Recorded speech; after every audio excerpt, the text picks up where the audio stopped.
Hello friends, आप Mukesh Goyal. I hope कि आप सारे बहुत अच्छे हैं। और फ्रेंड्स, अभी तक जो यूजीसी नेट के पेपर हो चुके हैं, जो 20 से शुरू हुए और 25 तक जो एग्ज़ाम हो चुके हैं, उनके स्टूडेंट से कुछ बात हुई है। उनके हिसाब से अगर मैं बात करूं फ्रेंड्स कि एग्ज़ाम में क्या-क्या टॉपिक्स इम्पोर्टेंट हैं और कौन सी यूनिट में, ये तो हमने काफ़ी बार एनालिसिस किया है। एक फुल वीडियो भी इसमें डाला है, ठीक है ना? जिसमें रिविज़नरी सेशन है।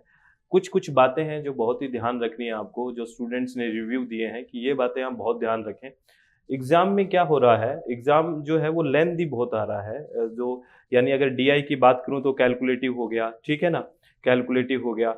और दूसरा, अगर जो क्वेश्चन्स आ रहे हैं, ठीक है ना? जो क्वेश्चन आप पढ़ते हो, उस क्वेश्चन को बहुत लेंथी बना दिया गया है, ठीक है ना? तो पढ़ने में टाइम बहुत कंज़्यूम हो रहा है।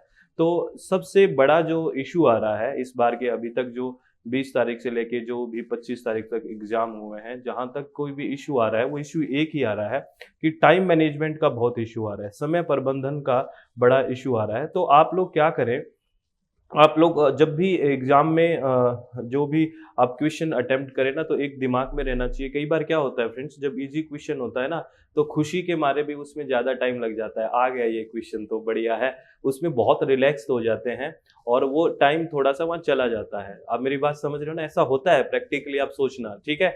या फिर कई बार क्वेश्चन की जिद हो जाती है कि इस क्वेश्चन को मुझे सॉल्व करना ही करना है, इसको मुझे सॉल्व करना ही करना है, उसमें भी टाइम आपका बहुत निकल जाता है। तो आप प्लीज़, आप लोगों से रिक्वेस्ट है कि इतने स्टूडेंट से जो बात हुई है, उनसे बात करके एक ही बात पता चली है कि समय का बहुत ही बड़ा इश्यू आ रहा है।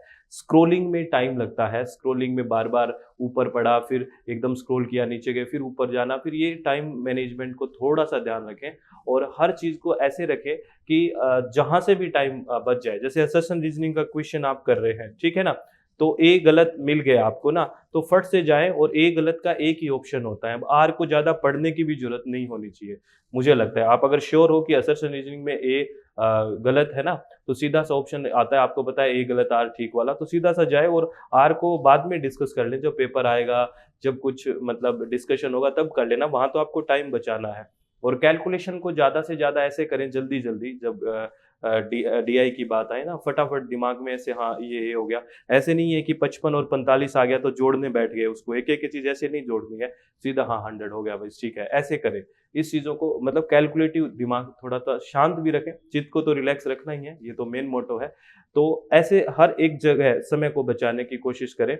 और एलिमिनेशन मेथड भी काफ़ी काम आ रहा है, एलिमिनेशन मेथड है, वो बहुत काम आ रहा है। एलिमिनेशन मतलब जैसे टीचिंग और कम्युनिकेशन वगैरह के क्वेश्चन करते हो आप, तो वहाँ पे एक ऑप्शन ऐसा लगेगा कि वो है ना, आ ही नहीं सकता, मतलब एक तो आ ही नहीं सकता। तो आप देखो कि इसको एलिमिनेट कौन से ऑप्शन में किया गया है, ठीक है ना? जैसे ए, बी, सी, डी, ई में दे दिया, तो मान लो हमें पता कि सी नहीं आ सकता, तो आप देखो कि नीचे जो ऑप्शन बनाए हैं, सी 3 में तो होगा ही होगा, तो इसलिए फटाफट उसको काट दो और एलिमिनेशन मेथड से आपका समय बहुत अच्छा बच सकता है, अगर आप बचाओ। तो मेरे कहने का मतलब और इस वीडियो को बनाने का एक ही मकसद है फ्रेंड, कि आप एक तो टाइम मैनेजमेंट अभी दिमाग में यही लेके जाएँ कि अब जब मैं क्वेश्चन हैंडल करूँगा, तो हर क्वेश्चन के साथ फाइट करना है और हर क्वेश्चन को साथ फाइट करते टाइम मुझे ये सोचना है कि मेरा समय ज़्यादा खराब ना हो, टाइम का अच्छे से प्रबंधन होके चले। क्योंकि आपको पता है पेपर 1 में 1 पैसेज आता है और पेपर 2 में भी 2 पैसेजेज़ आ रहे हैं, 2 पैसेजेज़ आ रहे हैं, ठीक है? पेपर 2 में भी पैसेज आ रहे हैं, तो अब क्या हो रहा है, पैसेज थोड़ा-सा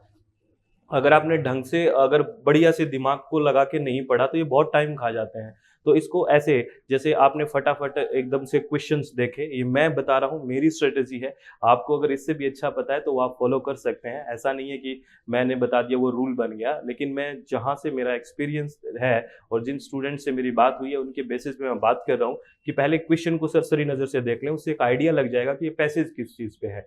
तो पहला क्वेश्चन फिर पढ़ें और देखिए ऊपर की 3-4 लाइन में आपको 2-3 लाइन में आपको उस क्वेश्चन का आंसर मिल जाएगा, ठीक है? फिर आप जब दूसरा क्वेश्चन पढ़े तो ऊपर वाली 3-4 लाइनें फिर दोबारा से क्यों पढ़ते हो बताओ? फिर वापस से वहीं से पढ़ना स्टार्ट कर देते हो, तो इससे टाइम का कंज्यूम बहुत हो जाता है, ठीक है ना? मेरी बात सुन रहे हो? अगर आप यूनिट्स में देखें कि अगर 25 तारीख की भी मैं बात करूँ, 25 तारीख की भी एनालिसिस की जो बात करूँ मैं, या फिर 20 से 25 आप कहीं भी आ जाओ एनालिसिस में ना, लगभग ऐसा ही है कि टीचिंग एप्टीट्यूड और कम्युनिकेशन को मिला के क्वेश्चन पूछे जा रहे हैं। ऐसा ही हो रहा है, आप थोड़ा डिफरेंशिएट ही नहीं कर पा रहे कि कौन सा टीचिंग एप्टीट्यूड से है, कौन सा कम्युनिकेशन से है। तो बड़ा इफेक्टिव टीचिंग को बड़ा कहीं ना कहीं शामिल किया जा रहा है और कम्युनिकेशन में बैरियर को कहीं ना कहीं शामिल किया जा रहा है। तो इस तरह के क्वेश्चन बन रहे हैं। और रिसर्च की बात करूं, कहीं कहीं तो रिसर्च में जैसे टाइप्स पे थोड़ा प्रेशर दे रहे हैं, ठीक है, क्वालिटेटिव क्वांटिटेटिव पे दे रहे हैं, रिसर्च एथिक्स पे और हाइपोथेसिस पे, ठीक है ना, रिसर्च एथिक्स पे, टाइप्स पे और हाइपोथेसिस पे थोड़ा सा प्रेशर है, यहाँ पे चीज़ों को पूछा जा रहा है, ठीक है। अगर मैं बात करूँ आईसीटी की, तो आईसीटी में रैम और रोम भी पूछा गया 25 तारीख को, रैम और एस रैम के बारे में भी बात की गई है, ठीक है। तो ये जो स्टैटिक होता है ना उसके बारे में और डायनेमिक होता है उसके बारे में भी मैच का क्वेश्चन दिया गया, ठीक है। और हायर एजुकेशन में फुल फॉर्म से भी क्वेश्चन पूछे गए, कुछ नए क्वेश्चन भी पूछे गए जो हमने जो फुल वीडियो किया है उसमें डिस्कशन भी किया है। तो मेरे कहने का मतलब इतना घबराने की जरूरत नहीं है फ्रेंड्स, मैं बस आप लोगों को एक ही बात बताने आया हूँ कि अपना चित्त रिलैक्स रखें, मन शांत रखें और अपने आप को सेल्फ कॉन्फिडेंट रखें, अपने आप को सेल्फ कॉन्फिडेंट रखें, आप लोगों से मेरी रिक्वेस्ट है। और ऐसे तो आप है ना, अगर एक एक वीडियो देखोगे और हर फिर कोई नई चीज़ आगे फिर देखोगे, फिर कोई नई चीज़ आगे फिर देखोगे, तो उससे क्या होगा मेरे हिसाब से, ठीक है एक आधा क्वेश्चन का बेनिफिट अगर मिलता है तो कर लेना चाहिए वो, लेकिन समझदारी के साथ करना चाहिए। अगर एक चीज़ नहीं दिख गई उसके पीछे ऐसा नहीं है कि बहुत टेंशन लेके बैठ जाओ और फिर सारा पेपर आपका खराब हो जाए, ये गलत हो सकता है ना।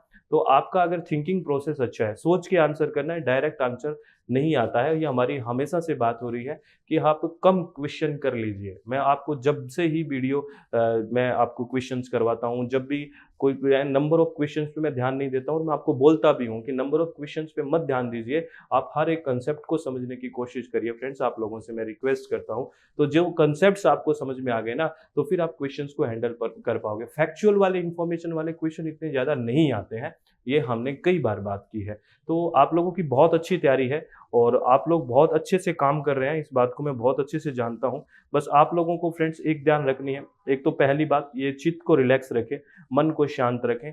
लास्ट टाइम में आपने बहुत अच्छी तैयारी कर रखी है और लास्ट टाइम में टेंशन लेके, आपके दिमाग में तनाव लेके आप चीज़ों को बिगाड़ लोगे, ये मेरा मानना है। तो आपकी तैयारी है, बहुत अच्छी तैयारी है, सेल्फ मोटिवेटेड रहें, पेशेंस रखें, टाइम का मैनेजमेंट अच्छे से रखें। 2-4 ये माइनर माइनर बातें हैं, लेकिन ये मेजर इफेक्ट डालेगी आपके रिजल्ट में। आप मेरी बात समझ रहे हो? तो अगर लॉजिकल रीजनिंग में बात करूँ, माइनर, मेजर और मिडल से क्वेश्चन पूछा जा रहा है, तो ये सारे की सारी चीज़ें हैं जो पूछी जा रही है। तो ये आप लोगों ने बहुत पढ़ रखी है, बस आपने जो पढ़ रखा है उसको रिवाइज़ करें, रिवीजन पे फोकस करें और 1-2, 2-4 एमसीक्यूज़ की प्रैक्टिस डेली करते रहें, ठीक है ना? जिससे क्या होगा, आप लोग एग्ज़ाम में एक माइंड रहेगा, वो क्वेश्चन ओरिएंटेड रहेगा कि चल ठीक है, जल्दी से आंसर करूँ, ठीक है? तो आप लोगों से मेरी रिक्वेस्ट है फ्रेंड्स, आप लोगों से एकदम मन से रिक्वेस्ट कर रहा हूँ कि बहुत अच्छा हो जाएगा पेपर अगर आप कुछ चीज़ों को ध्यान रखोगे, चित्त को रिलैक्स रखोगे, ठीक है, टाइम मैनेजमेंट का अच्छे से ध्यान रखोगे, ठीक है। आपको काम करने में जल्दी ऐसे होनी चाहिए, ठीक है ना, स्मार्ट वर्क, दिमाग में जल्दी नहीं होनी चाहिए, हड़बड़ी नहीं होनी चाहिए। दिमाग में हड़बड़ी तो गड़बड़ी हो जाएगी, ठीक है। तो आपको आने वाले एग्जाम्स के लिए ऑल द वेरी बेस्ट। आप हमेशा खुश रहें, कोई भी किसी भी तरह की नेगेटिविटी आपके पास ना आए, ठीक है। आप हमेशा हमेशा खुश रह के काम करें और चित्त को रिलैक्स रखें। आपका एग्जाम बहुत अच्छा होगा। All the very best. Thank you, thanks a lot friends.